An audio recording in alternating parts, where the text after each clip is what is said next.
तो हम लोग अब ये जीएस पे चलते हैं, जरा इसके के क्वेश्चंस को देखते हैं। क्वेश्चन नंबर फर्स्ट पे चलिए। तो जरा फर्स्ट क्वेश्चन जो हमारे पास है ये एक्चुअली में, तो क्वेश्चन नंबर फर्स्ट की तरफ हम लोग चलते हैं। जो फर्स्ट क्वेश्चन हमारा है ये पुरुष हॉकी 5S से जो ये एशिया कप का खिताब एक्चुअली में किस टीम ने जीता है, पहला क्वेश्चन हमारे पास है। ठीक है, तो ध्यान रखिए, इसका जो आंसर हमारे पास निकल के आएगा वो इंडिया आएगा।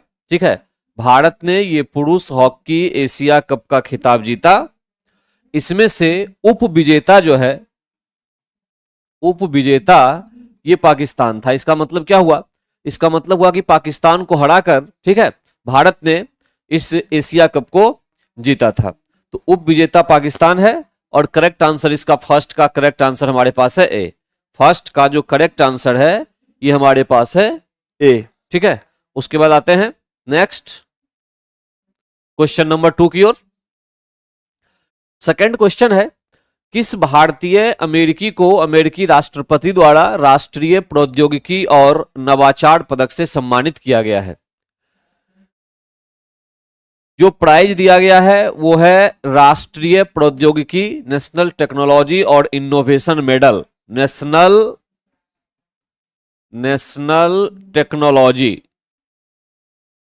टेक्नोलॉजी एंड इनोवेशन मेडल की यहां पर चर्चा हुई है। ठीक है, ये दिया गया है, ऑप्शन बी करेक्ट है, अशोक गाडगिल को। ध्यान रखिएगा, ये जो ऑप्शन है अशोक गाडगिल, इनको अमेरिकी राष्ट्रपति जो बाइडेन के द्वारा राष्ट्रीय प्रौद्योगिकी और नवाचार पदक से सम्मानित किया गया है। ठीक है, इस बात को याद रखिएगा।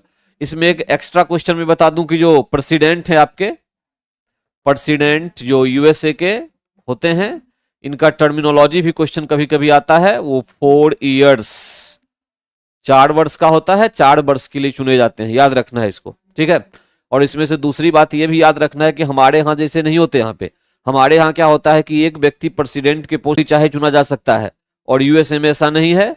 वहां पे 2 टर्म्स ही, यानी 2 बार ही कोई व्यक्ति प्रेसिडेंट के पोस्ट पे पहुंच सकता है, चुना जा सकता है, तीसरी बार वो चुना नहीं जाएगा। ठीक है, तो यहां पर जो ये प्राइज है ये अशोक गाडगिल को दिया गया है। अब आइए नेक्स्ट, जलवायु परिवर्तन विशेषज्ञ प्रोफेसर सलीमुल हक का निधन हो गया, वह किस देश के निवासी थे?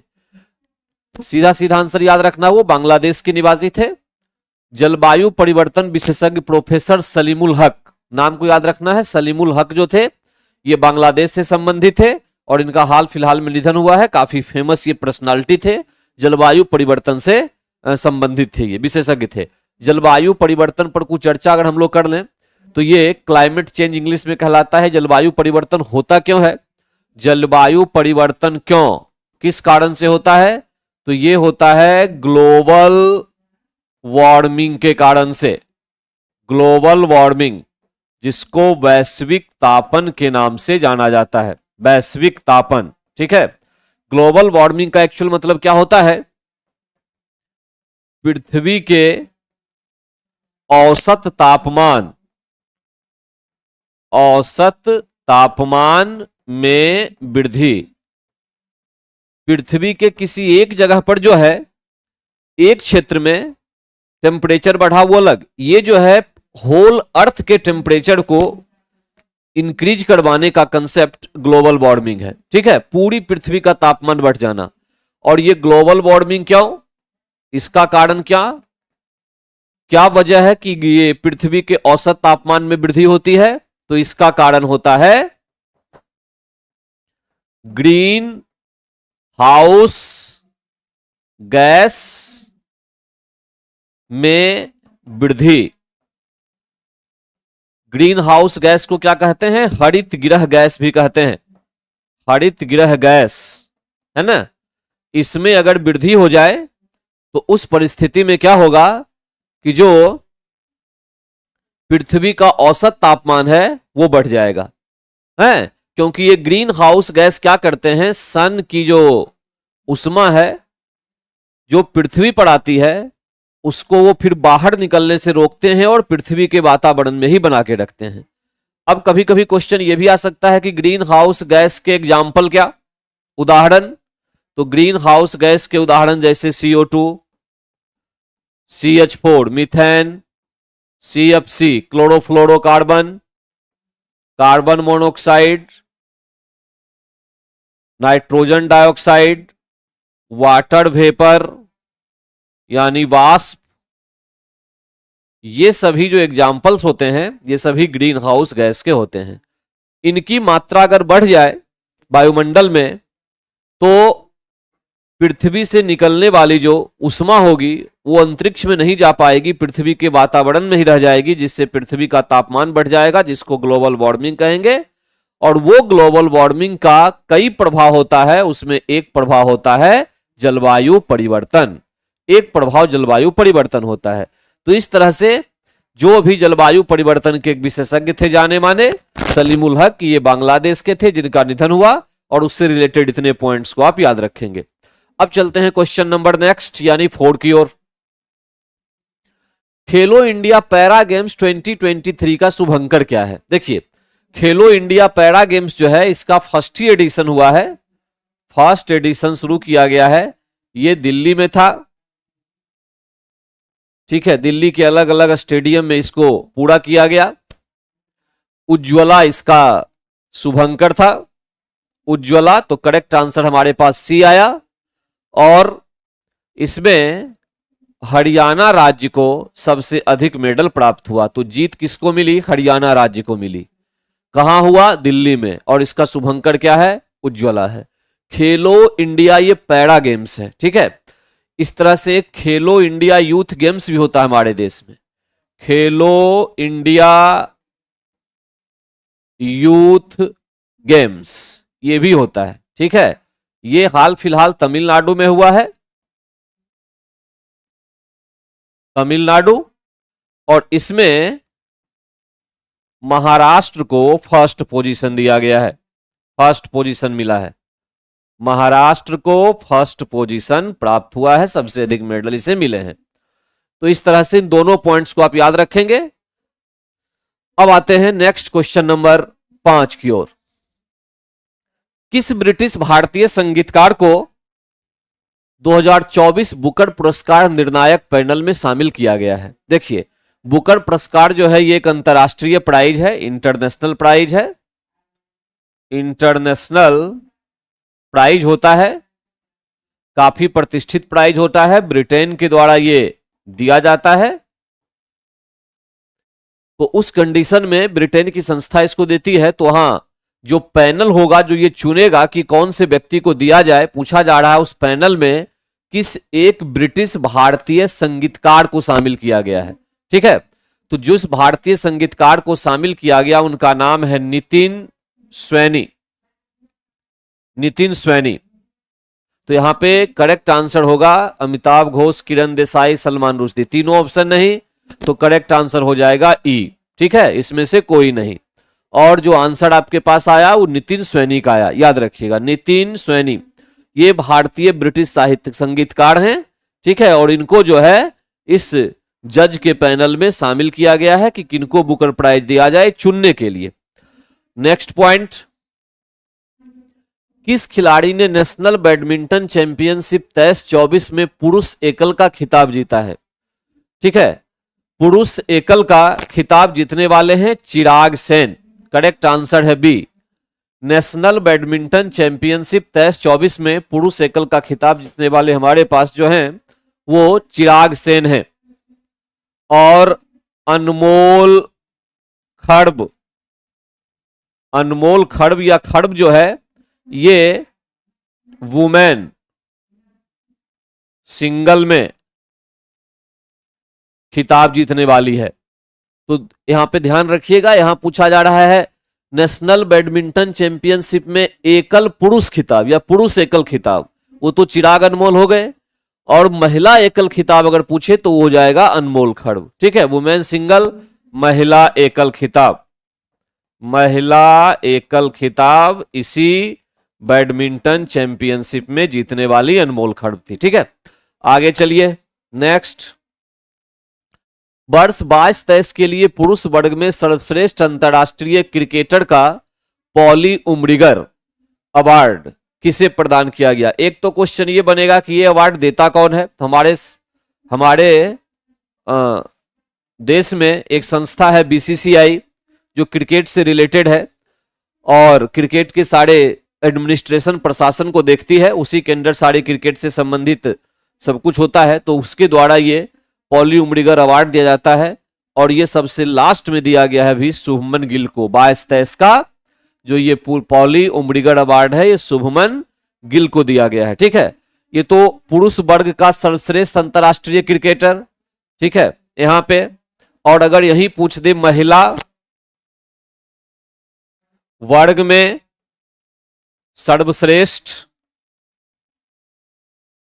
अंतरराष्ट्रीय क्रिकेटर तो वो हो जाएंगी दीप्ति शर्मा। 22-23 के लिए, ठीक है। दीप्ति शर्मा महिला वर्ग में सर्वश्रेष्ठ अंतरराष्ट्रीय क्रिकेटर दीप्ति शर्मा। इससे पहले कौन थी? स्मृति मंधाना। स्मृति मंधाना को इससे पहले चुना गया था बेस्ट इंटरनेशनल क्रिकेटर का अवार्ड, उसके बाद दीप्ति शर्मा। अभी तो ये पुरुष वाले में शुभमन गिल जिनको पॉली उमरिगर अवार्ड दिया गया और महिला वर्ग में सर्वश्रेष्ठ अंतरराष्ट्रीय क्रिकेटर दीप्ति शर्मा को चुना गया, ठीक है। उसके बाद नेक्स्ट पे आते हैं। हाल ही में रायसीना डायलॉग के किस संस्करण का आयोजन नई दिल्ली में चतुरंगा संघर्ष प्रतियोगिता सहयोग निर्माण विषय के साथ हुआ? देखिए रायसीना डायलॉग जो है एक्चुअली में ये दो मुद्दों को लेकर चलता है, ठीक है। भू राजनीतिक जियोपॉलिटिक्स एंड भू आर्थिक जियो इकोनॉमिक, ठीक। यानी पॉलिटिक्स यानी राजनीति और आर्थिक स्थिति जो है पूरे विश्व का किस तरह से बदल रहा है और उसमें भारत कहां है या भारत को क्या करना चाहिए, दुनिया को क्या करना चाहिए, इससे संबंधित जो है ये रायसीना डायलॉग करवाया जाता है भारत सरकार के द्वारा। इसमें विदेश मंत्रालय एक्सटर्नल अफेयर्स के तत्वाधान में ये होता है। विदेश मंत्रालय, ये सारे एग्जाम के क्वेश्चन बनेंगे, ध्यान रखना इस बात को। विदेश मंत्रालय और विदेश मंत्रालय के साथ साथ एक एनजीओ है, एनजीओ नहीं उसको थिंक टैंक कह सकते हैं, और वो है observable research foundation. Observable research foundation नाम की एक थिंक टैंक है ये।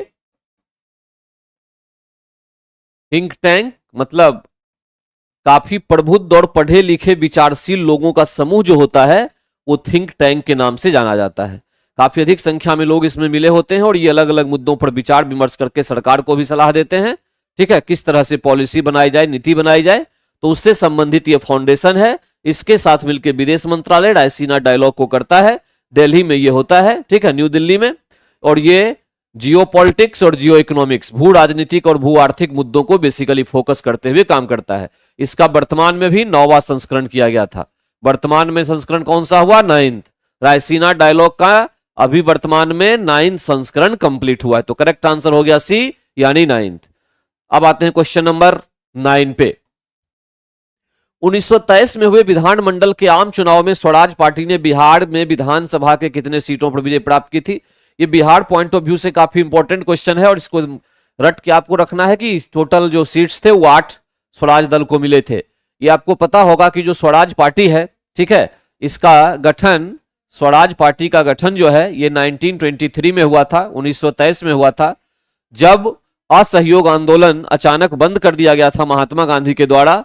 तब इसमें से स्वराज पार्टी का गठन किया गया था आगे देश की रणनीति को तय करने के लिए। ये मोतीलाल नेहरू तथा सी आर दास के द्वारा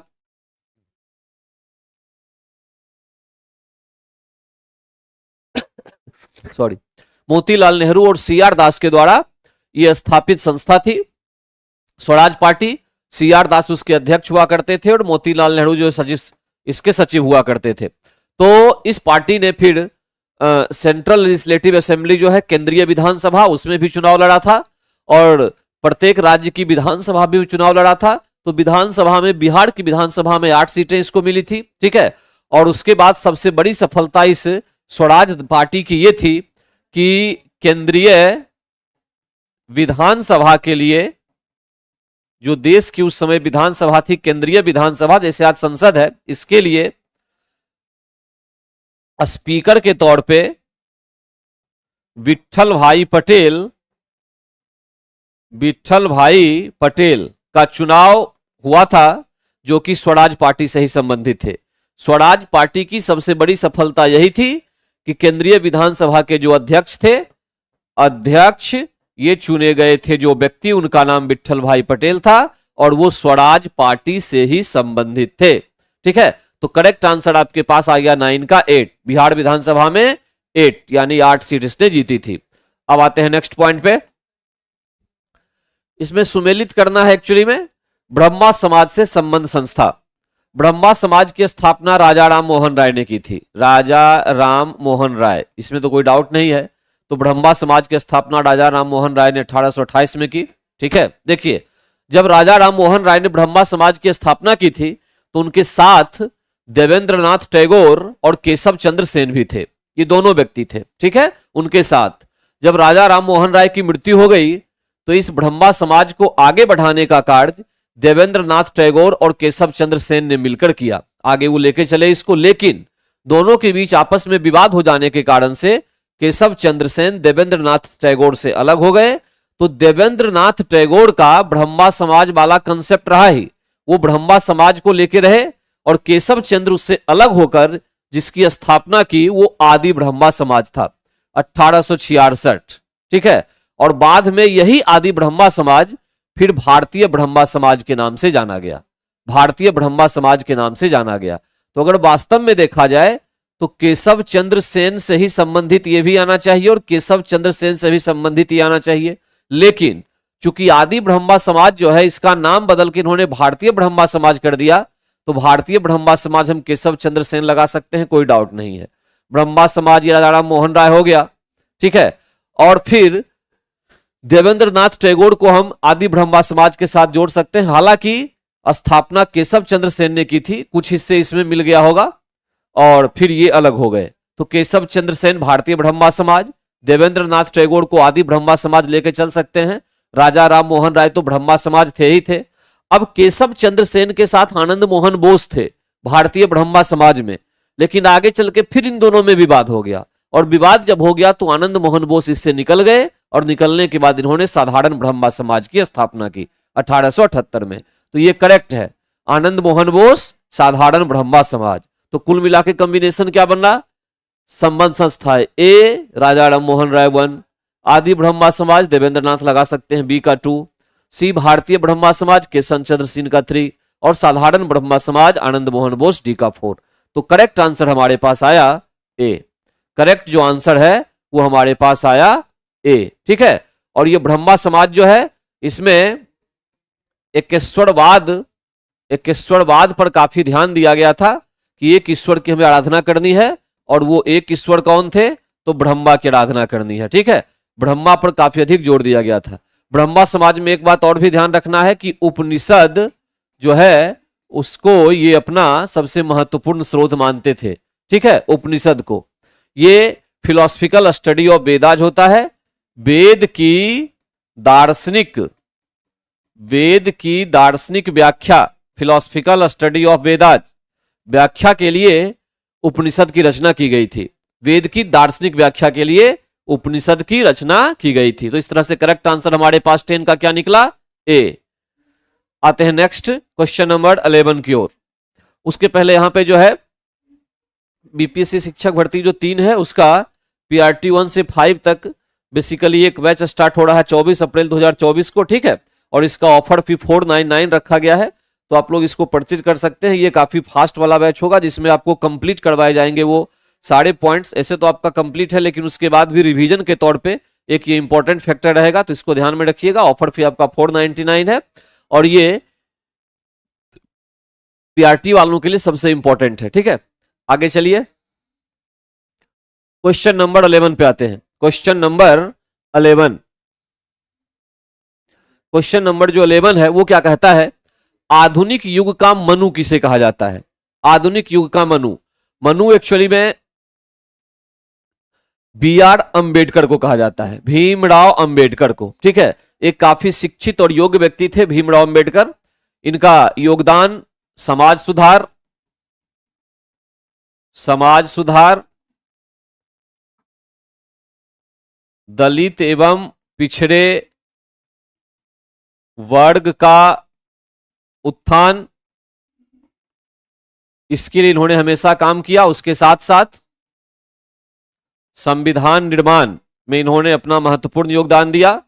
संविधान निर्माण में महत्वपूर्ण योगदान दिया। ये क्या थे? प्रारूप समिति के अध्यक्ष थे। प्रारूप समिति के अध्यक्ष थे ये। प्रारूप समिति कितने मेंबर की थी? 7 सदस्यों की थी। उसके अध्यक्ष भीमराव अंबेडकर थे। ठीक है, इन्होंने संविधान के निर्माण में भी अपना महत्वपूर्ण योगदान दिया। इनको आधुनिक युग का मनु भी कहा जाता है। बहुत सारे कार्य जिन्होंने भारत के लिए किए थे। ठीक है, उसके बाद आते हैं हमारे पास, करेक्ट आंसर तो बी हो गया। एक पॉइंट ये भी याद रख लें, एमजी रानाडे, महादेव गोविंद रानाडे इनका पूर्ण नाम था। ये महाराष्ट्र से संबंधित थे। महाराष्ट्र का सुकरात भी इनको कहा जाता है। सुकरात, ये बहुत बड़े विचारक थे। इन्होंने भी निम्न समुदाय के लोगों के लिए काम किया था। समुदाय के लोगों से संबंधित थे, लोगों के उत्थान से संबंधित थे, उत्थान से, ठीक है, ये संबंधित थे।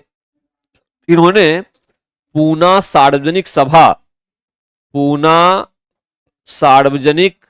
सभा की स्थापना की थी। ठीक है, ये पूना सार्वजनिक सभा जो है, इसका मुख्य कार्य होता था कि लोगों को जागरूक करना अपने अधिकारों के प्रति, और सरकार से मांग करना लोगों के लिए कि किस बात की उनको जरूरत है वो सरकार पूरा करे। इससे संबंधित ये व्यक्ति थे। ठीक है, इनको हम महाराष्ट्र के सुकरात के नाम से भी जानते हैं, एमजी रानाडे। जहां तक बात है बी एन राव की, इसके बारे में आप लोगों को पता होगा। बी एन राव जो है ये संवैधानिक सलाहकार थे। संवैधानिक सलाहकार थे। सलाहकार, यहां से एक क्वेश्चन निकल के आता है कि भारत के संविधान का प्रारूप सर्वप्रथम किसने बनाया था? संविधान का प्रारूप सर्वप्रथम किसने बनाया था? तो बी एन राव ने ही बनाया था पहला। बाद में चल के फिर प्रारूप समिति ने उसको मॉडिफाई किया था। ठीक है, तो इस तरह से करेक्ट आंसर हुआ 11 का बी। 11 का करेक्ट आंसर हमारे पास हुआ बी। अब आइए क्वेश्चन नंबर 12 पर, 12वां क्वेश्चन। इसमें कह रहा है कि निम्नलिखित कथनों पर विचार कीजिए। विचार कीजिए, क्वेश्चन पॉइंट नंबर 1। इसमें विचार करने के लिए कह रहा है, ध्यान से इसको समझना है कि क्या क्या कह रहा है। ठीक है, ऐसे उड़ के पढ़ने से कुछ नहीं होता। पहला पॉइंट देखो, मंगल पांडे, बैरकपुर, दिमाग में बात आ गई होगी। मंगल पांडे की चर्चा कर रहा है, इसका मतलब 1857 के विद्रोह की बात कर रहा है वो। 1857 के विद्रोह जो है, इसकी वजह से तो विधिवत शुरुआत जो है तरीके से वो 10 मई से मानी जाती है। 10 मई 1857 से, है ना। कहां से? तो मेरठ से। लेकिन इनिशियली स्टार्ट कहां से हुआ था? चिंगारी निकली कहां से थी? तो वो निकली थी बैरकपुर बंगाल से, जहां पे 34th नेटिव इन्फेंट्री, ठीक है, का एक सिपाही मंगल पांडे, जिसने इसकी शुरुआत की थी। तो पहला पॉइंट है कि मंगल पांडे बैरकपुर स्थित 34th नेटिव इन्फेंट्री का सिपाही था। इसमें कहीं कोई डाउट नहीं है, बिल्कुल एक सिपाही था। दूसरा पॉइंट है, वह पहला भारतीय सिपाही था जिसने एनफील्ड राइफल, जिसमें चर्बी लगे कारतूस का प्रयोग होता था, का प्रयोग करने से इनकार किया। बिल्कुल ये भी सही बात है, क्योंकि विवाद वहीं से शुरू हुआ था। ठीक है, जो पहला सिपाही मंगल पांडे, जिसने इस एनफील्ड राइफल में चर्बी की वजह से, जो गाय और सुअर की चर्बी यहां पे इस्तेमाल की जा रही थी, ऐसा कहा गया था, गाय एवं सुअर, ठीक है, की चर्बी का इस्तेमाल किया जा रहा था, उसके प्रयोग करने से इनकार कर दिया। यह भी बात सही है, करेक्ट है। तीसरा, मंगल पांडे ने 29 मार्च 1857 को सार्जेंट मेजर ह्यूजन की गोली मारकर और लेफ्टिनेंट बो की तलवार से हत्या कर दी। एक्चुअली में यह चर्चा कहीं नहीं मिलती है कि तलवार से हत्या कर दी, ठीक है, दोनों को उन्होंने गोली मार के हत्या की थी। तो यहां तलवार को काटिए और गोली देखिए, तब जाके स्टेटमेंट सही होगा। इसका मतलब यह हुआ कि नॉर्मली स्टेटमेंट अभी क्या है? गलत है, ये बात सही नहीं है। करेक्ट, यहां पूछ रहा है सही कौन कौन सा है, 3 तो निकल गया, 3 तो सही हो ही नहीं सकता है। ठीक, तो यहां पर दोनों को उसने गोली मार के हत्या की थी। ठीक, अब उसके बाद आते हैं, विद्रोह के आरोप में मंगल पांडे को 8 अप्रैल 1857 को फांसी की सजा दी गई। यह बात सही है। 8 अप्रैल 1857 को कहीं कहीं लिखा मिलता है कि वो जो जज ने है वो निर्णय दिया था फांसी की, उसके बाद दी गई थी। कहीं कहीं लिखा मिलता है कि उसी दिन फांसी दे दी गई थी। तो जो भी हो, ये आपको मान के चलना है कि सही है, तो 4 सही है। तो 1, 2 और 4, 1, 2 और 4 का कोई ऑप्शन हमारे पास नहीं है। इसका मतलब उपयुक्त में से एक से अधिक हो जाएगा, डी, उपयुक्त में से एक से अधिक। ठीक है, ये करेक्ट आंसर हो जाएगा। एक भी ऑप्शन, 2 भी सही और 4 भी सही। ये तीनों जो पॉइंट्स हैं ये बिल्कुल करेक्ट हैं। थर्ड वाला पॉइंट जो है ये गलत है। ठीक है, इसमें अगर दोनों की गोली लिखी होती, दोनों को गोली से उसने मारा था, तलवार से किसी को उसने नहीं मारा था, ये ध्यान रखिएगा। ठीक है, अब उसके बाद नेक्स्ट पॉइंट पे आते हैं। चंपारण सत्याग्रह के दौरान महात्मा गांधी के साथ कौन कौन शामिल थे? देखिए, 1917 में चंपारण सत्याग्रह हुआ था। महात्मा गांधी के द्वारा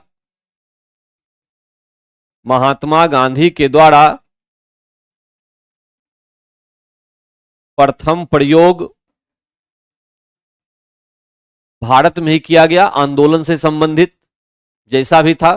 ठीक है, 1916 में कांग्रेस के लखनऊ अधिवेशन में राजकुमार शुक्ल,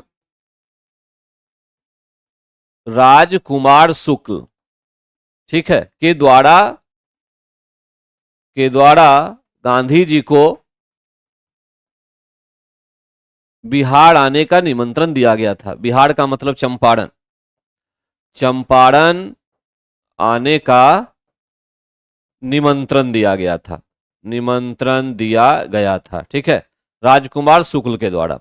उसके बाद महात्मा गांधी आने के बाद उन्होंने सब घूमना शुरू किया। तो घूमने के क्रम में उनके साथ राजेंद्र प्रसाद, अनुग्रह नारायण सिंह, मजहरूल हक, ब्रजकिशोर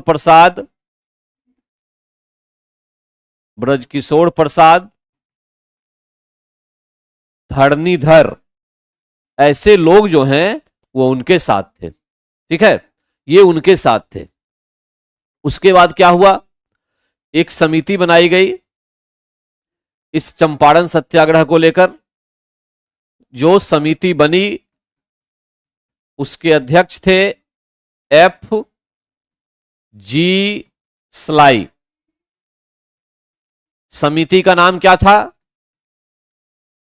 एग्रेगेरियन समिति F. G. स्लाई की अध्यक्षता में बनी थी। महात्मा गांधी भी एक सदस्य थे इसके। और ये समिति की सिफारिश क्या आती है कि 25% जो पेमेंट है, जो किसानों से जबरन वसूली किया गया था अंग्रेजों के द्वारा नील की खेती के लिए, उसका 25% उनको लौटा दिया जाए।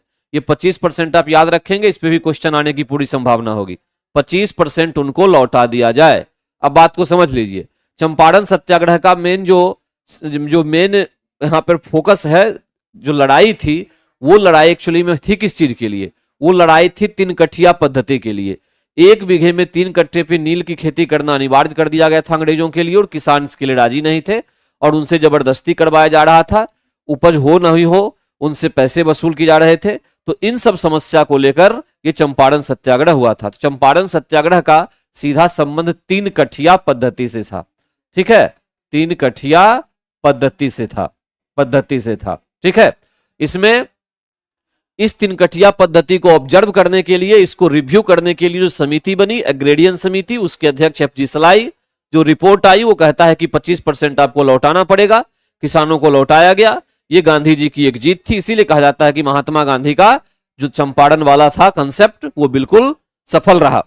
ठीक है, तो इसमें से करेक्ट आंसर हो गया 13 का सी। राजेंद्र प्रसाद, अनुग्रह नारायण सिंह, ये महात्मा गांधी के साथ थे जब वो चंपारण में घूम रहे थे। और उससे एक्स्ट्रा कौन कौन थे? मजहरुल हक, ब्रज किशोर प्रसाद, धरणीधर, ये लोग भी महात्मा गांधी के साथ शामिल थे, ये भी याद रखिएगा। ठीक है, तो करेक्ट आंसर इसमें हो जाएगा सी, करेक्ट आंसर सी। आइए क्वेश्चन नंबर 14 की ओर।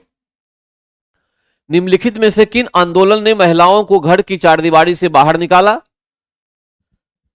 देखिए यहां पे क्वेश्चन के फॉर्मेट अलग हैं। अगर प्रथम की बात की जाए, प्रथम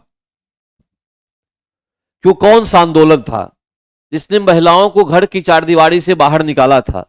तो महिलाओं को घर की चारदीवारी से बाहर निकालकर आंदोलन में भाग लेने के लिए प्रेरित करने वाला भारत में जो सबसे पहला आंदोलन हुआ वो स्वदेशी आंदोलन था।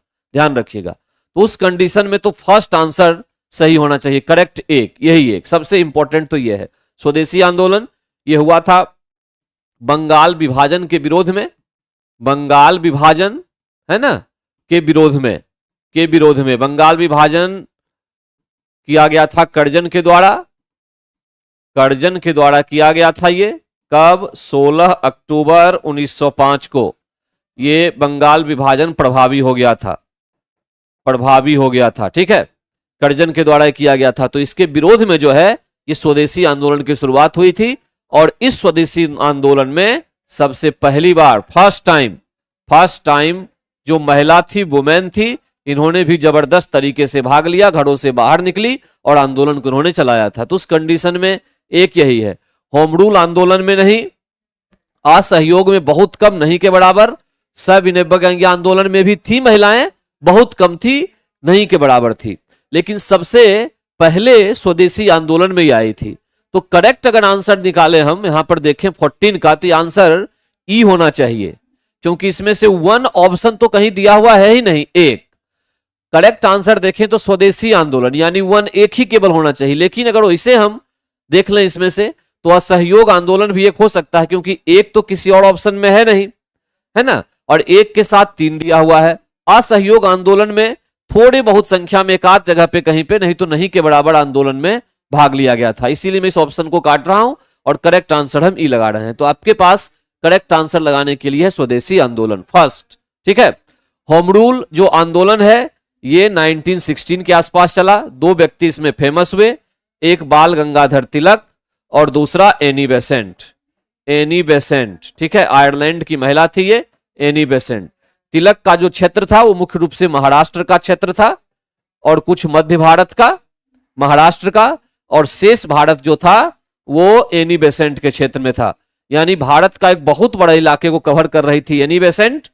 और मद्रास में इन्होंने अपना ऑफिस खोला था, वहीं से संचालन करती थी होम रूल लीग का। ठीक है, इसमें एनी बेसेंट जो है इनका कॉमनवेल नाम का एक मैगजीन था, साथ में साथ था न्यू इंडिया। इन दोनों मैगजीन के माध्यम से इन्होंने, ये समाचार पत्र के माध्यम से इन्होंने अपने इस होम रूल लीग को बढ़ाने का प्रयास किया। ठीक है, और तिलक का जो है वो था मराठा, अंग्रेजी में एक पत्रिका ये, और दूसरा था केसरी, ये एक्चुअली में मराठा में था और मराठा नाम का पत्रिका अंग्रेजी में था। इन दोनों के सहयोग से तिलक ने जो है होम रूल लीग को बढ़ाने का काम किया था। ठीक है, तिलक ने होम रूल लीग को बढ़ाने का यहां पर काम किया था। तो ये याद रखिएगा। जहां तक बात रह गई असहयोग आंदोलन की, असहयोग आंदोलन 1 अगस्त 1920 को प्रारंभ किया गया था। इसी दिन तिलक की मृत्यु हुई थी, बाल गंगाधर तिलक की मृत्यु हो गई। तो मृत्यु होने के बाद एक तिलक कोष बनाया गया था, तिलक कोष, और इसमें लगभग 1 करोड़ रुपए इकट्ठे किए गए थे। तो एक तो ये पॉइंट याद रखेंगे। बिहार से रिलेटेड इसमें एक क्वेश्चन और भी एग्जाम में पूछा जा सकता है कि बिहार में भी इस प्रकार के आंदोलन से संबंधित, असहयोग आंदोलन से संबंधित तिलक कोष बनाया गया था, और बिहार में इसके संयोजक कौन थे? बिहार में जो तिलक कोष बनाया गया था उस तिलक कोष के संयोजक कौन थे, मतलब किन किन के अध्यक्षता में इनको ऑर्गेनाइज करना था? वो थे श्री कृष्ण सिंह। तो ये एक वेरी वेरी इंपॉर्टेंट क्वेश्चन है, इसको याद रखिएगा। श्री कृष्ण सिंह की अध्यक्षता में जो है वो तिलक कोष का गठन हुआ, वही संयोजक थे बिहार में तिलक कोष के। ठीक है, नेशनल लेवल पर, पूरे देश लेवल पर 1 करोड़ रुपए इसमें इकट्ठा किए गए। असहयोग आंदोलन से संबंधित ये पॉइंट है, इसको हमेशा याद रखना है। ठीक है, उसके बाद आते हैं नेक्स्ट पॉइंट पे, क्वेश्चन नंबर 15 पे। भारतीय राजनीति में 1947 के बाद किस महिला ने सर्वाधिक योगदान दिया? 1947 के बाद वैसे देखा जाए तो पॉलिटिक्स में बहुत ज्यादा महिला तो रही नहीं, जनरली पुरुष ही रहे। एक लास्ट में बहुत बाद में इंदिरा गांधी का नाम आया, लेकिन जो पहले से ही थी भारत की आजादी में लड़ाई लड़ने के लिए और 1947 के बाद जो महिला ने काम किया सबसे ज्यादा, वो थी अरुणा आसफ अली। ठीक है, अरुणा आसफ अली। आपको याद होना चाहिए कि जो अंतरिम मंत्रिमंडल बनाया गया था, मंत्रिमंडल, ठीक है, वो माउंटबेटन प्लान के तहत जब भारत 1947 के बाद जो अंतरिम मंत्रिमंडल बनाया गया था, उसमें अरुणा आसफ अली जो थी उनको रेल मंत्रालय दिया गया था। ठीक है, रेल मंत्रालय इन्होंने संभाला था। ठीक है, यहां पर बलदेव सिंह भी थे, बलदेव सिंह, इनको रक्षा दिया गया था, रक्षा। राजेंद्र प्रसाद कृषि एवं खाद्य मंत्रालय इनको दिया गया था। ठीक है, जो JL नेहरू, जवाहरलाल नेहरू को दिया गया था विदेश मामले, विदेश एवं राष्ट्रमंडल मामले। राष्ट्रमंडल में भारत की सदस्यता दिलवाना और विदेश से कैसे संबंध रखना है वो जवाहरलाल नेहरू का था। अगर हम सरदार वल्लभ भाई पटेल की बात करें तो इनको दिया गया था क्या?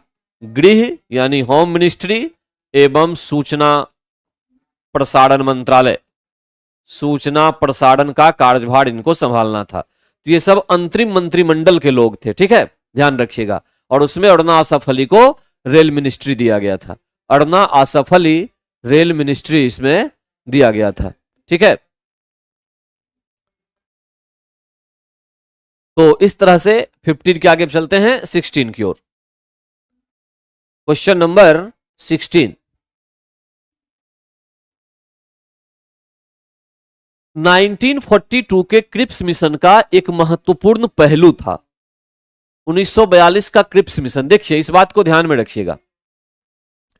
1942 का जो क्रिप्स मिशन है ये आया था 1940 के अगस्त प्रस्ताव के बाद। अगस्त प्रस्ताव है ना, 1940 का जो अगस्त प्रस्ताव है, इस अगस्त प्रस्ताव के माध्यम से अंग्रेजों ने ये डिसाइड कर लिया था कि हम जो है भारत के लोगों को अपनी संविधान सभा देंगे, संविधान सभा देंगे। ठीक है, बस होना यह चाहिए कि भारतीय समर्थन कर दे द्वितीय विश्व युद्ध में अंग्रेजों का, यह पूरा टर्म था। उस संविधान सभा के लिए और साथ ही साथ जैसे ही द्वितीय विश्व युद्ध समाप्त होगा तो भारत को डोमेनियन स्टेट का दर्जा दिया जाएगा। इसके लिए 1942 में स्टेफर्ड क्रिप्स, पूरा नाम यह था, स्टेफर्ड क्रिप्स के नेतृत्व में एक सदस्यीय, एक ही सदस्य वाली थी ये, एक सदस्यीय, ठीक है, मिशन भारत भेजा गया था। तो कितने उद्देश्य हो गए इसके? 2 उद्देश्य थे। एक तो संविधान सभा का निर्माण कैसे किया जाएगा यह देखना था, और दूसरा भारत को डोमिनियन दर्जा देने की बात थी, स्टेटस देने की बात थी। ठीक है, तो इस प्रकार से जितने भी भारत के देशी रियासत थे उन सभी देशी रियासत को कंबाइंड करके और कंबाइंड करने के बाद उनको जो है डोमिनियन स्टेटस देने की बात की गई थी 1942 के क्रिप्स मिशन में। अब जरा लाइन बाय लाइन पढ़ते हैं। फर्स्ट पॉइंट कह रहा है कि भारत को किसी भी कोटि की स्वायत्तता देने की शर्त थी कि सभी भारतीय राज्यों को भारत संघ में शामिल होना होगा। ये जबरदस्ती बिल्कुल नहीं था, ध्यान रखिएगा। सभी भारतीय राज्यों को भारत संघ में शामिल होना होगा। राज्य का मतलब यहां ये कह रहा है पूरा क्षेत्र, राज्य प्लस देसी रियासत, ऐसा कुछ नहीं था। वहां ऑप्शन दे दिया गया था, ठीक है, कि जो देसी रियासत शामिल होना चाहते हैं हो सकते हैं, नहीं होना चाहते नहीं हो सकते हैं। द्वितीय विश्व युद्ध के तुरंत पश्चात भारत संघ की स्थापना करना और उसे डोमिनियन पद प्रदान करना, ये बिल्कुल सही है। लेकिन अब देखते हैं कि इससे भी कोई स्ट्रांग पॉइंट है नीचे। विश्व युद्ध के पश्चात भारत को संपूर्ण स्वतंत्रता तथा प्रभुत्व का दर्जा प्रदान करने की शर्त, ये बिल्कुल नहीं थी। अंग्रेज कभी अंतिम समय तक नहीं मानते थे संपूर्ण स्वतंत्रता और प्रभुत्व की बात, ठीक है, न संपूर्ण स्वतंत्रता न प्रभुत्व। प्रभुत्व का मतलब क्या हुआ कि भारत स्वयं अपनी शक्ति का उपयोग करके अपना कार्य करेगा, ऐसा वो कभी नहीं मान रहे थे। वो हमेशा चाहते थे कि हमारा इस पे वर्चस्व बना रहे, कहीं न कहीं हम नियंत्रण में रखें इसको, है ना, उपयुक्त, बस। हाँ ठीक है, तो इस तरह से जो हमने जो ऑप्शन पढ़ा उससे क्लियर ये हो गया कि सबसे बेस्ट ऑप्शन यहां 1942 के क्रिप्स मिशन में यही है कि द्वितीय विश्व युद्ध के तुरंत पश्चात भारत संघ की स्थापना की जाए। संघ का मतलब जहां राज्य प्लस देसी रियासत दोनों शामिल हो, राज्य और देसी रियासत दोनों को शामिल कर लिया जाए, ठीक है, और उसे डोमिनियन पद प्रदान किया जाए। ये था 1942 का क्रिप्स मिशन। तो एक तो भारत को डोमिनियन दर्जा देना था, कैसे, भारत संघ की स्थापना के द्वारा, और दूसरा क्या था, संविधान सभा का निर्माण भी ये क्रिप्स मिशन करेगी, ऐसा कहा गया था। संविधान सभा के निर्माण के लिए सहायता करेगी क्रिप्स मिशन। लेकिन आपको याद हो कि क्रिप्स मिशन को मुस्लिम लीग ने रिजेक्ट कर दिया था, मुस्लिम लीग ने रिजेक्ट कर दिया, और इस तरह से ये क्रिप्स मिशन असफल रहा। भारत में ये सफल नहीं हो पाया, भारत में इसकी सफलता बिल्कुल जीरो थी। और जब ये सफल नहीं हो पाया तब अंत में फिर 1946 में एक और मिशन भेजा गया था जिसका नाम था कैबिनेट मिशन, कैबिनेट मिशन। और ध्यान रखिएगा कि इस कैबिनेट मिशन की सिफारिश के आधार पर ही हमारे देश में, भारत में, इस कैबिनेट मिशन की सिफारिश के आधार पर ही हमारे देश में संविधान सभा का निर्माण हुआ था, संविधान सभा का निर्माण हुआ था, ठीक है। तो एक एक्स्ट्रा क्वेश्चन निकल गया यहां पर कि संविधान सभा का निर्माण 1946 में कैबिनेट मिशन की सिफारिश पर हुआ, क्रिप्स मिशन पूरी तरह से इसमें फैल रहा था, ठीक। तो करेक्ट आंसर 16 का बी, करेक्ट आंसर बी। अब आइए नेक्स्ट, भारत की तट रेखा की लंबाई। देखिए यहां पे दो पॉइंट्स हैं, तट रेखा की लंबाई, तट रेखा दो तरीके की भारत की हो जाएगी। ये थोड़ा सा इंटरेस्टिंग पॉइंट इसलिए है क्योंकि एक तो भारत की मुख्य भूमि है, भारत की मुख्य भूमि, मुख्य भूमि मतलब कंप्लीट होल इंडिया जो जुड़ा हुआ है, ठीक है, नॉर्थ से लेके साउथ तक। उसके साथ साथ क्या है कि मुख्य भूमि के साथ, मुख्य भूमि के साथ कुछ द्वीप भी हैं, द्वीप जो कि समुद्र में फैले हुए हैं। अब वो द्वीप आप एक ग्रुप लगा लें अंडमान निकोबार का, अंडमान निकोबार द्वीप, ठीक है, और एक लगा लें लक्षद्वीप का, लक्षद्वीप। तो इनका अगर इनको भी जोड़ दिया जाएगा तब तो तट कुछ और हो जाएगा लंबा, है ना। और केवल अगर हम भारत की मुख्य भूमि लेंगे तो तट की कुछ और लंबाई होगी। जाहिर सी बात है इस सब को जोड़ देंगे तो पूरा ज्यादा बड़ा हो जाएगा, केवल इसका लेंगे तो छोटा होगा। तो भारत की केवल मुख्य भूमि की तटीय पूछे अगर तो वो होगी 6100 किलोमीटर, ठीक है। तो यहां पे एक्चुअली और कुछ लिखा हुआ नहीं है, तो इसका मतलब पूछ रहा है मुख्य भूमि, है ना, भारत की मुख्य भूमि की तटरेखा की लंबाई। तो हम करेक्ट आंसर लगाएंगे ए, 6100 मीटर। लेकिन अगर भारत की मुख्य भूमि और मुख्य भूमि के साथ द्वीप, इस दोनों का पूछे अगर तो वो लगभग हो जाएगा 7500 किलोमीटर। 7500 किलोमीटर की तटीय रेखा भारत की बेसिकली बनती है, ठीक है। 7500 किलोमीटर जो है वो तटरेखा बनती है मुख्य भूमि के साथ द्वीप की, ठीक है। तो ये इसमें से ध्यान रखिएगा। तो 6100 किसका हो गया, नॉर्मल मुख्य भूमि की, और ये, और स्थलीय सीमा, स्थलीय सीमा अगर देखें उसी तरह से तो ये भी याद रखिएगा 15200 किलोमीटर, 15200 किलोमीटर ये भारत की स्थलीय सीमा एक्चुअली में होती है। यहां कंफ्यूजन दूर हो गया होगा, भारत की मुख्य भूमि 6100 और मुख्य भूमि के साथ द्वीप, द्वीप में से दोनों, तब उनका लगभग 7500, ठीक है, ये ध्यान रखिएगा, करेक्ट। अब आते हैं नेक्स्ट पॉइंट पे। जम्मू कश्मीर में स्थित निम्नलिखित पर्वत श्रेणियों का पूर्व से पश्चिम की ओर क्रम होगा। पूर्व से पश्चिम की ओर क्रम, एक्चुअली में देखिए, ये जो पूर्व से पश्चिम है इसको बहुत बेहतर हो समझने के लिए कि उत्तर से दक्षिण कर लिया जाए, उत्तर से दक्षिण का क्रम होगा, ठीक है। क्योंकि मैप के हिसाब से अगर देखा जाए तो ईस्ट, वेस्ट, नॉर्थ और साउथ, ठीक है। तो जो हमारा सीरीज बनता है इस तरह से, एक यहां, फिर उसके बाद एक यहां, फिर एक यहां, ठीक है, ऐसे, और फिर एक यहां, इस तरह से, ठीक। तो इसमें से 3 नंबर इसको मैं डाल रहा हूं काराकोरम श्रेणी, उसके बाद 4 नंबर में डाल रहा हूं लद्दाख श्रेणी, उसके बाद जास्कर श्रेणी 3, सॉरी 1, और पीर पंजाल श्रेणी यहां पे आ गया 2 है। तो इसको हम नॉर्थ से साउथ की तरफ इस तरह से डिवाइड कर सकते हैं, नॉर्थ टू साउथ, है ना, उत्तर से लेके दक्षिण तक किस तरह से है वो, उस तरह से। तो सबसे पहले काराकोरम श्रेणी लेंगे, 3 नंबर आएगा, सबसे पहले ये होता है काराकोरम श्रेणी, ठीक है, 3 नंबर वाला यही, तो एक तो यही तो आंसर होगा क्योंकि और तो कुछ है नहीं। फिर लद्दाख श्रेणी आती है 4, फिर आएगी जास्कर श्रेणी तो 1, और फिर आएगी पीर पंजाल श्रेणी तो 2। तो करेक्ट तो आंसर निकल गया सी, यानी नॉर्थ से साउथ की तरफ पहले काराकोरम होगा, फिर लद्दाख होगा, फिर जास्कर होगा, और फिर पीर पंजाल होगा। अब यहां ध्यान दीजिए, काराकोरम श्रेणी जो है इसमें गॉडविन ऑस्टिन, सबसे ऊंची चोटी भारत की यही है, K2 जिसको कहते हैं, ठीक है, सबसे ऊंची चोटी काराकोरम में है, सबसे ऊंची चोटी। एक तो पॉइंट याद रखिएगा काराकोरम में। लद्दाख जो श्रेणी है और जास्कर जो श्रेणी है, लद्दाख श्रेणी में ध्यान रखिएगा कि एक राकापोसी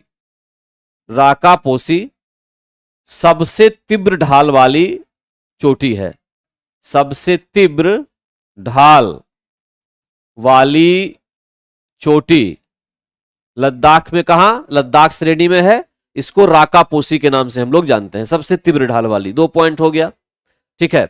अब तीसरी बात यह ध्यान रखिए कि लद्दाख और जास्कर श्रेणी के बीच, लद्दाख और जास्कर श्रेणी के बीच मध्य सिंधु नदी बहती है, सिंधु नदी बहती है। एक इंपॉर्टेंट पॉइंट है, ये आपको याद रखना है। लद्दाख और जास्कर जो है, ये लद्दाख और ये जास्कर, ठीक है, इसके बीच जो है सिंधु नदी निकलेगी, सिंधु नदी बहेगी। अच्छा, ये सिंधु नदी जो बहती है आगे चल के क्या करती है कि ये लद्दाख श्रेणी को कट करती है, लद्दाख श्रेणी को सिंधु नदी ऐसे कट करेगी, और कट करने के बाद काफी तेजी से यहां से नीचे की ओर गिरती है और एक गॉर्ज का निर्माण करती है। वो भारत का सबसे बड़ा गॉर्ज है, जिस जगह पे ऐसा होता है उसको बुंजी कहते हैं, ठीक है, बुंजी। और ये 52 मीटर गहरे गॉर्ज का निर्माण करती है, ठीक।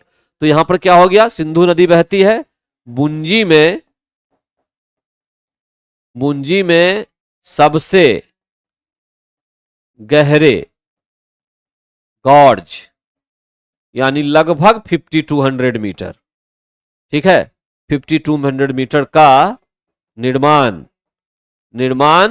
सिंधु नदी के द्वारा किया जाता है, सिंधु नदी के द्वारा होता है, करती है, ठीक है। किसको काटती है ये, जास्कर श्रेणी को, लद्दाख श्रेणी को काटकर सिंधु नदी इस कार्य को करती है।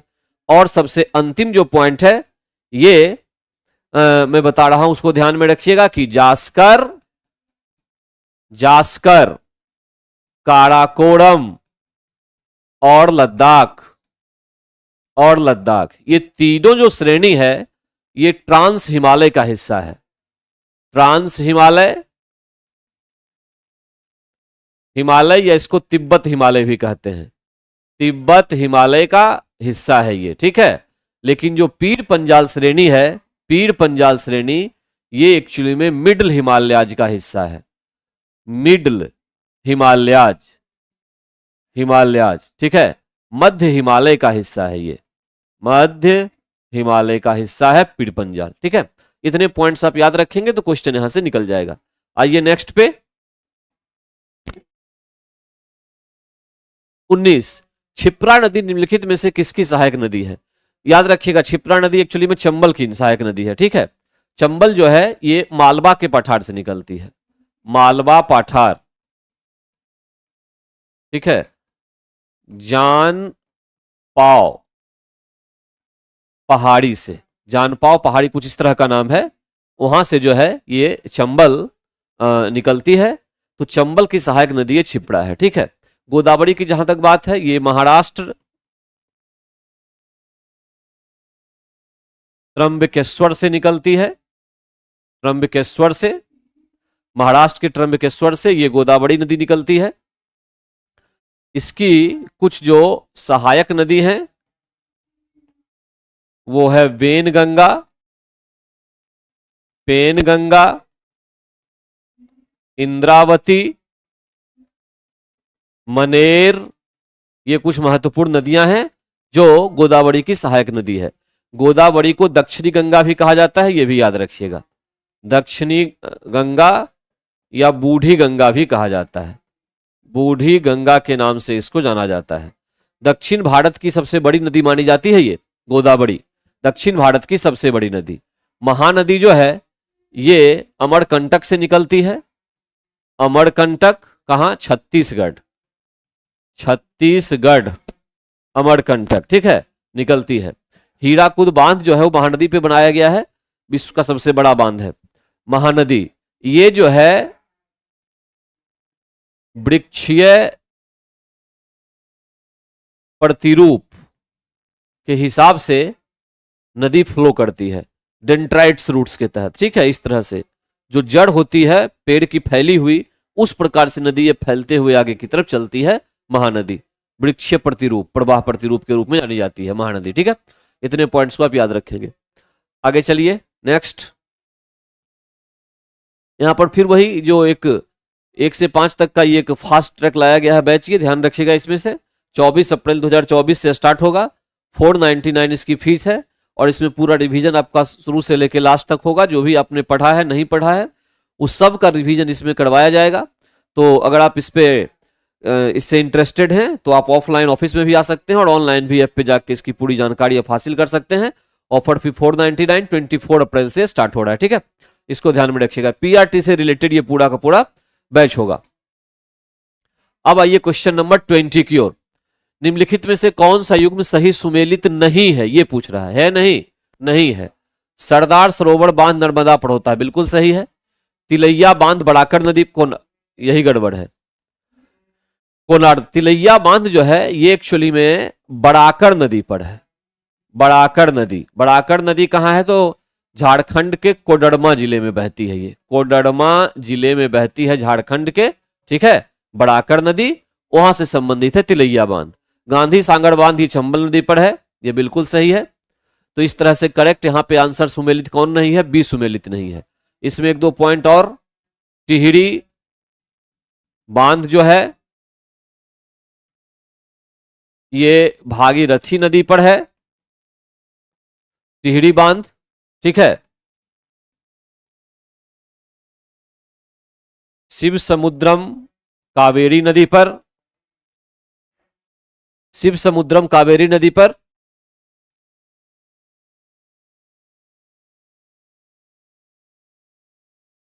नागार्जुन सागर बांध ये कृष्णा नदी पे, ये कुछ इंपॉर्टेंट है। ठीक है, हीराकुंड अभी चर्चा हुई थी हीराकुंड की, हीराकुंड बांध ये महानदी पर। इन सबको भी आपको याद रखना है। ठीक है, इतने शिव समुद्रम, नागार्जुन, हीराकुंड ये सब हैं। 21, भारत में वर्षा का आधिक्य होते हुए भी यह देश प्यासी धरती समझा जाता है, इसका कारण क्या है? मतलब यहां पर वर्षा काफी अधिक है फिर भी पानी जो है इस पर कम अवेलेबल है, इसके पीछे क्या कारण है? वर्षा के पानी का तेजी से बह जाना बिल्कुल एक कारण है। ये हम स्टोर नहीं कर पाते हैं इसको सही तरीके से पानी को, जिसकी वजह से घटना होती है। ठीक है, वर्षा का पानी बहुत हमारे पास है लेकिन उसको रोकने की क्षमता हमारे पास नहीं है, इसलिए समस्या खड़ी होती है। वर्षा का पानी शीघ्रता से भाप बनकर उड़ जाता है। वर्षा का पानी भाप बनके तो शीघ्रता से बहुत उड़े, बहुत करेक्ट आंसर ही नहीं है। भाप बनके उड़ता तो है लेकिन एकदम से सही बात नहीं है। वर्षा का कुछ थोड़े ही महीनों में जोर होना, ये सबसे इंपॉर्टेंट पॉइंट है। अब तो और देखा गया है, जैसे जो बारिश की इंटेंसिटी है, यानी कुल मिला के 1 से 1.5 महीने बारिश होती है लेकिन इतनी ज्यादा पानी वहीं पे गिर जाती है कि सारा का सारा पानी बर्बाद होता है, हम उसको कलेक्ट नहीं कर पाते हैं। और जब कलेक्ट नहीं कर पाते हैं तो उसका नतीजा ये होता है कि बारिश का पानी बेकार चला जाता है ना। तो ए भी सही है, सी भी सही है, कुछ हद तक बी भी सही है। स्ट्रॉन्ग पॉइंट तो नहीं है लेकिन फिर भी सही है। तो यहाँ पे क्या कारण है, तो कारण तो 1 से अधिक हो गया, करेक्ट आंसर डी होगा। करेक्ट आंसर क्या हो जाएगा, डी, 1 से अधिक। करेक्ट आंसर इसका हो गया 1 से अधिक। अब आइए 22 में, भारत में अधिक सघन वनों का सर्वाधिक क्षेत्र जिस राज्य में पाया जाता हुआ, अति सघन वन सबसे अधिक अरुणाचल प्रदेश, याद रखिएगा, अति सघन वन सबसे अधिक अरुणाचल प्रदेश। मध्य प्रदेश में, ठीक है, वन का क्षेत्रफल सबसे अधिक मध्य प्रदेश में है। पहले नंबर पे मध्य प्रदेश है क्षेत्रफल में और दूसरे नंबर पे अरुणाचल प्रदेश है। ठीक है, क्षेत्रफल में भी ध्यान रखिएगा, क्षेत्रफल में भी लगभग 79.33% है अरुणाचल प्रदेश का। ठीक है, जो अरुणाचल प्रदेश का जो टोटल ज्योग्राफिकल एरिया है उसका 79.33% जंगल है, लेकिन उससे भी ज्यादा किसका है प्रतिशत के हिसाब से? प्रतिशत के अनुसार सबसे अधिक जंगल किस राज्य का? मिजोरम। मिजोरम, ठीक है, इसका लगभग 84.62% या 63% है। 84, तो सबसे अधिक तो यही है, मिजोरम का ही है। ठीक है, वन का क्षेत्रफल सबसे अधिक किसमें? मध्य प्रदेश में। अरुणाचल प्रदेश का 79.33% के हिसाब से सबसे अधिक सघन वन पाया जाता है अरुणाचल प्रदेश में। हालांकि यहां पर ध्यान रखिएगा, अरुणाचल प्रदेश में झूम खेती भी होती है और झूम खेती में इस वनों को ही काटा जाता है। ठीक है, और काट के उसको साफ करके खेती की जमीन तैयार की जाती है। और भारत के वन प्लस वनावरण दोनों को अगर देखा जाए तो कुल मिला के 24 पॉइंट के आसपास बैठता है। 24 पॉइंट, लगभग 24% जो है ये भारत का वन है और वन के साथ वनावरण है। होना कितना चाहिए? 33%। 33% होना चाहिए किसके लिए? संतुलन के लिए। लेकिन है कितना? कुल मिला के अभी 24% के लगभग ही हम लोग हैं। ठीक है, 24% पर हैं, तो इसलिए यहां पर करेक्ट आंसर होगा ए, अरुणाचल प्रदेश। नेक्स्ट, मिजोरम में स्थित फाबंग फुई राष्ट्रीय उद्यान। फाबंग फुई राष्ट्रीय उद्यान जो है इसमें एक पर्वत है। ठीक है, इसको नीला पर्वत कहते हैं। इस उद्यान के अंदर, इस नेशनल पार्क के अंदर ही एक पर्वत है, नीला पर्वत के नाम से फेमस है, तो इस उद्यान को कभी कभी नीला नेशनल पार्क भी कह देते हैं। तो करेक्ट आंसर इसमें होगा बी, है ना। तो फाबंग फुई नेशनल पार्क को ब्लू नेशनल पार्क या ब्लू पर्वत उद्यान के नाम से भी जानते हैं। ये मिजोरम में स्थित है। यहां एक बात ध्यान रखिएगा, नेशनल पार्क जीव जंतुओं को खास करके बचाने के लिए बनाया गया प्रोटेक्टेड एरिया सरकार के द्वारा। नेशनल पार्क की खास पहचान क्या होती है? क्वेश्चन आपके एग्जाम में पूछेगा कि नेशनल पार्क की खास पहचान क्या होती है, तो पहचान ये होती है कि ये ह्यूमन इंटरफेरेंस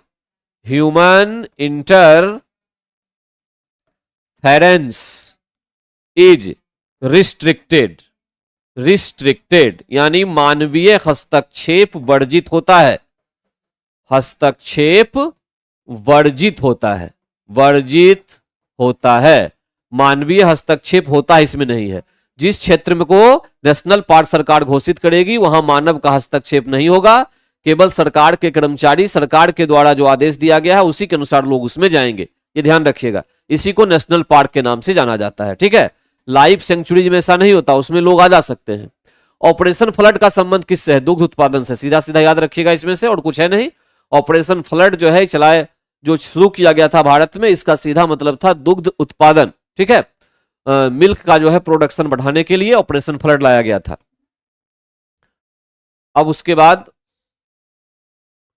नेक्स्ट आते हैं 33, डेसिबल का प्रयोग निम्नलिखित में किसके मापन के लिए होता है? डेसिबल क्या है? इंटेंसिटी ऑफ साउंड, ध्वनि की तीव्रता को मापने के लिए हम डेसिबल का उपयोग करते हैं, डीबी का उपयोग करते हैं। ठीक है, डीबी यानी साउंड की इंटेंसिटी, ध्वनि कितनी तेज है कितनी स्लो है। नॉर्मल अगर डीबी देखा जाए तो 45 डेसिबल होना चाहिए। ठीक है, ये कहता है यूनाइटेड नेशंस कि अगर 45 डेसिबल की साउंड हम लोग पूरी जिंदगी सुनते रहेंगे, इस साउंड का हम पर कोई प्रभाव नहीं पड़ेगा, किसी प्रकार की कोई दिक्कत नहीं होगी। ठीक है, और मैक्सिमम क्या कह रहा है, मैक्सिमम कह रहा है 75 डेसिबल। इतने भी नहीं सुनने चाहिए, और इससे अधिक अगर सुनते हैं तब वो काफी अधिक नुकसान करता है, और कभी कभी लोगों की मृत्यु भी हो सकती है इससे, साउंड की इंटेंसिटी से। तो नॉर्मल कितनी होनी चाहिए, 45 डेसिबल, जो हम लोग सुन सकें। हैं, प्रकाश की गति 3 × 10⁸ मीटर पर सेकेंड होती है। ठीक है, ये 3 × 10⁸ मीटर पर सेकेंड कहां होती है, तो निर्वात में, जहां कुछ नहीं होता है, वैक्यूम में होती है, यानी 3 लाख किलोमीटर प्रति सेकेंड।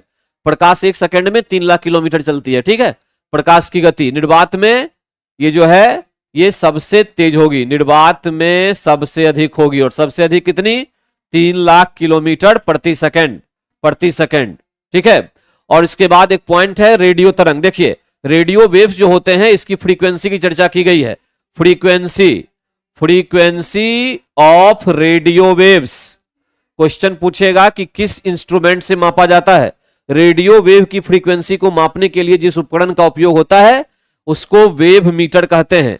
वेव मीटर नाम होता है, ध्यान रखिएगा, वेव मीटर से रेडियो वेव्स की फ्रीक्वेंसी को मापा जाता है।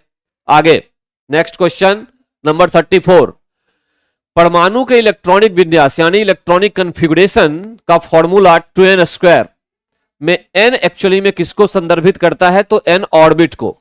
n जो है वो संदर्भित करता है किसको, ऑर्बिट यानी कक्षा को। ठीक है, 2n² मतलब मैक्सिमम नंबर ऑफ इलेक्ट्रॉन, किसी भी कक्षा में अधिकतम कितने इलेक्ट्रॉन होंगे उसका फॉर्मूला होता है 2n²। अगर ऑर्बिट नंबर 2 है यानी n की वैल्यू 2 हो गई, तो 2 यहां पुट करेंगे तो 2² 2 यानी 2 × 4 8। तो दूसरे ऑर्बिट में, सेकेंड ऑर्बिट में 8 से ज्यादा इलेक्ट्रॉन नहीं होंगे, कहने का मतलब यह हुआ। तो n यहां पर नंबर ऑफ ऑर्बिट यानी कक्षा जो है उसको रिप्रेजेंट करता है। तो करेक्ट आंसर क्या हो गया 34 का, बी। करेक्ट आंसर 34 का हमारे पास क्या आया, बी आया। अब आइए नेक्स्ट 35, जंग लगने पर लोहे का भार। ये बार बार क्वेश्चन आपके एग्जाम में आता है, ध्यान रखिएगा इस बात को। लोहे में जो जंग लगता है इसको रस्टिंग कहते हैं, इसको रस्टिंग के नाम से जाना जाता है। और इस केस में होता क्या है कि लोहे के ऊपर Fe2O3 और Fe3O4 का लेयर समझ रहे होंगे, सतह आ जाता है लोहे के ऊपर। तो जब कोई एक्स्ट्रा सतह आएगी तो सीधी सी बात है लोहे के भार में वृद्धि होगी। लेकिन तो करेक्ट आंसर तो ये हो गया, लोहे का भार बढ़ता है, जब तक जंग लगता रहेगा तब तक वो बढ़ता रहेगा। लेकिन उसी टाइम पर रस्टिंग का एक और मतलब होता है कि लोहे की जो मजबूती है ना, मजबूती वो घटती जाती है। इसको कहते हैं स्ट्रेंथ ऑफ मेटल डिक्रीज, तो लोहे की मजबूती घटेगी लेकिन उसकी वेट तब तक बढ़ेगी जब तक उसमें जंग लगता रहेगा। लोहे के ऊपर क्या आएगा, Fe2O3 और Fe3O4, इसका लेयर आएगा। क्यों, रिएक्शन क्या है, Fe + H2O + O2। ठीक है, इसके बाद और उसके बाद ये दोनों पॉइंट्स आते हैं इसमें, ऑक्सीडेशन,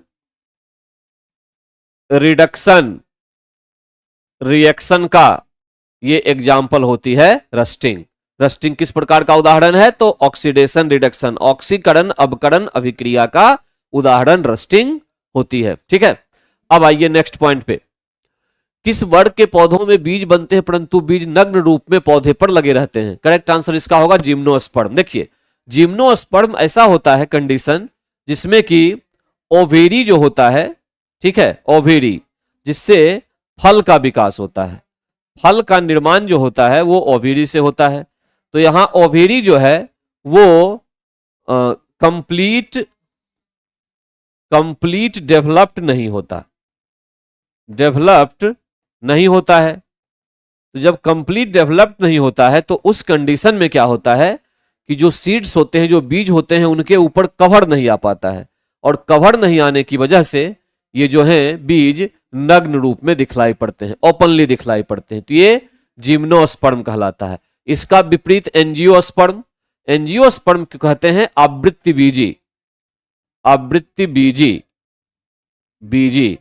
और इसमें क्या होता है कि ओवेरी पूर्ण रूप से विकसित होता है, पूर्ण रूप से विकसित होगा। तो पूर्ण रूप से अगर विकसित होगा तो बीज जो होंगे के ऊपर, बीज के ऊपर कवर होगा, कवर यानी आवरण, और वो दिखलाई नहीं पड़ेंगे। तो ऐसा कहलाएगा प्लांट आपका क्या, एंजियोस्पर्म। तो करेक्ट आंसर यहां पर पूछ रहा है कि बीज नग्न रूप में हुए, तो जिम्नोस्पर्म में, जिसमें ओवेरी कंप्लीट डेवलप नहीं होगा। ये भी एक क्वेश्चन बन गया एग्जाम का। और इसमें ब्रायोफाइट्स का मतलब होता है एम्फीबियंस, एम्फीबियंस टाइप की चीज होती है, उभयचर। मतलब एक ऐसा पौधा, पौधा जो जल एवं स्थल दोनों में उगता हो या वृद्धि करता हो, तो इसको ब्रायोफाइट्स के नाम से जानते हैं। एम्फीबियन इसको कहा जाता है, जल एवं स्थल दोनों में एक कंफर्टेबल है, कहीं कोई इसमें दिक्कत नहीं होती है। तो इस तरह से इसका करेक्ट आंसर 36 का हुआ वो बी, 36 का बी। 37 प्रयोगशाला में सर्वप्रथम डीएनए का संश्लेषण किसने किया था? ठीक है, डीएनए का संश्लेषण हरगोविंद खुराना, यहां पूरा नाम हरगोविंद खुराना के द्वारा किया गया था। वैसे नाम भारत का और भारत के थे भी, लेकिन ये अमेरिका में जाकर उन्होंने रिसर्च किया था और वहीं पे जाकर उन्होंने सारा काम किया था। ठीक है, तो ये इंडियन अमेरिकन थे बेसिकली, जिन्होंने अमेरिका में जाके अपना सारा रिसर्च वगैरह किया और आर्टिफिशियल डीएनए जो है कह सकते हैं, या डीएनए का निर्माण लेबर में करने का इनका काम था। ठीक है, तो 37 का करेक्ट आंसर भी होगा, याद रखिएगा, और इसमें कुछ नहीं है। 38 मानव शरीर में त्वचा तल के नीचे विद्यमान वसा, यानी जो स्किन है उसके अंडर जो फैट होता है वो क्या करता है, वो एक्चुअली में जो हीट हमारे शरीर की होती है, हीट को बाहर निकलने से रोकता है, प्रिवेंट करता है। और यही वजह होती है कि हमारे बॉडी का टेम्परेचर बना रहता है। अगर किसी व्यक्ति के शरीर में फैट की मात्रा बहुत हो जाए, है ना, तो स्किन और फैट का जो लेयर होता है वो हीट को निकलने से रोकेगा और उस व्यक्ति को बहुत अधिक गर्मी लगती है। तो यहां पर करेक्ट पॉइंट हुआ कि शरीर की उष्मा का क्षय, शरीर की उष्मा का क्षय होने से रोकने का काम करती है। त्वचा के नीचे जो फैट होती है वो दो लेयर जो बनता है उससे हीट बाहर नहीं निकलती है। तो करेक्ट आंसर यहां पे क्या हो जाएगा, शरीर की उष्मा का क्षय होने से रोकने का काम करती है। ठीक है, और बॉडी टेम्परेचर बना रहता है। 39 पे आइए। एक भू अस्थिर उपग्रह, भू अस्थिर उपग्रह का मतलब होता है जियो स्टेशनरी सैटेलाइट, जियो स्टेशनरी सैटेलाइट, है ना। ऐसे सैटेलाइट जो हैं 36,000 किलोमीटर की ऊंचाई पर, जनरली 36,000 किलोमीटर की ऊंचाई पर होते हैं, ऊंचाई पर होते हैं। ठीक है, ये 24 घंटे में पृथ्वी का एक चक्कर लगाते हैं, पृथ्वी का एक चक्कर लगाते हैं, एक चक्कर लगाते हैं, और ये भूमध्य रेखीय कक्षा में होते हैं, भूमध्य रेखीय कक्षा में होते हैं। भूमध्य रेखीय कक्षा का मतलब ये अगर अर्थ है तो ऐसे इस प्रकार से घूमेंगे, ये ऐसे नहीं घूमेंगे पोल टू पोल, इस तरह से भूमध्य रेखा ये है उसमें जो ऑर्बिट बना, ठीक है, इस तरह से घूमते हैं। तो कक्षा में निरंतर गति करता है, तो कह रहा है, ठीक है, करता है। यह अपकेंद्र बल के प्रभाव से होता है जो प्राप्त होता है। एक्चुअली में देखिए, ये जब इस तरह से अर्थ के चारों तरफ ये सैटेलाइट अगर घूम रही है, ठीक है, ये पृथ्वी है, करेक्ट, तो ये जो घूमती है तो घूमने में क्या होता है कि एक बाहर की तरफ अपकेंद्रीय, और इस अपकेंद्रीय बल को बैलेंस करने वाला यहां पे होता है अभिकेंद्रीय, सेंट्रीपिटल। ठीक है, अगर ये अभिकेंद्रीय बल ना लगे तो ये सैटेलाइट घूम ही नहीं पाएगी कभी भी। ठीक है, सेंट्रीपिटल फोर्स हमेशा लगेगा और इस सेंट्रीपिटल फोर्स को बैलेंस कौन करता है? अपकेंद्रीय। अच्छा, ये अपकेंद्रीय भी नहीं लगेगा तो भी नहीं घूम पाएगा। तो इस सेंट्रीपिटल फोर्स की जगह पे क्या आता है? ग्रेविटेशन। अर्थ के द्वारा सैटेलाइट पर लगाया गया गुरुत्वाकर्षण बल जो इसको खींचता है, उसी का रिएक्शन होता है अपकेंद्रीय, और उसकी वजह से घूम पाते हैं। तो पृथ्वी का गुरुत्वाकर्षण यहां पे आंसर हो जाएगा पृथ्वी द्वारा, ये तो गलत है, पृथ्वी द्वारा उपग्रह पर लगने वाला गुरुत्वाकर्षण। सबसे करेक्ट आंसर भी है, पृथ्वी द्वारा उपग्रह पर लगने वाला गुरुत्वाकर्षण, यही वो होता है फोर्स जिसकी वजह से एक भूस्थिर उपग्रह जो है ये चारों तरफ पृथ्वी के घूमते रहती है। केवल भूस्थिर उपग्रह नहीं, कोई भी उपग्रह घूमेगी, सबका फंक्शन एक ही होगा। ठीक है, याद रखिएगा इसको। तो करेक्ट आंसर इसमें हो गया बी। और 40, विद्युत बल्ब का तंतु, तंतु मतलब हो गया फिलामेंट, फिलामेंट किसका बना होगा? टंगस्टन का। टंगस्टन, टंगस्टन का मेल्टिंग पॉइंट कितना? Melting point